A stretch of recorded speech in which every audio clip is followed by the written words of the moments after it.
Oi, essa é a minha casa. Meu nome é Amanda, que eu quero dizer. Gugu, eu queria uma casa nova, bem bonita. Eu não tinha condição de ter. Eu queria. Minha avó, só com o salário de minha avó não tem como. Com o salário de minha avó e de minha avó não tem como comprar as coisas. Mãe bebe remédio, eu uso óculos.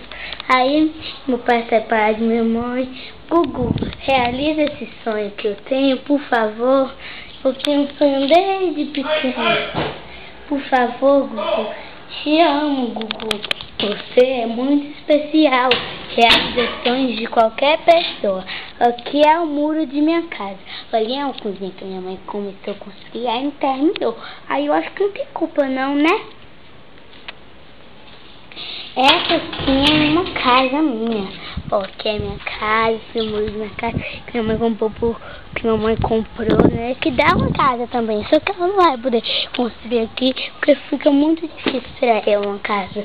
Então, Gugu, por favor, realiza um sonho que eu tenho. Eu tenho um sonho, tem a cozinha, só que a cozinha tá trancada, eu não sei onde tá a chave. Tchau, Gugu, meu nome é Amanda, que eu quero dizer. Moro na rua João Jerônimo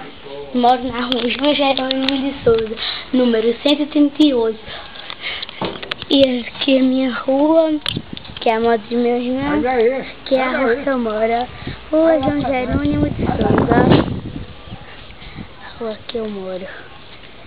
E essa casa é minha, que é meu avô. E aqui sou eu, Gugu. Tudo bem? Tchau, Gugu. Tchau, eu tenho um irmão. Mas vai separar de minha irmã. Tchau. Agora, onde é a festa, padre? Ih, a festa agora? No mesmo. É.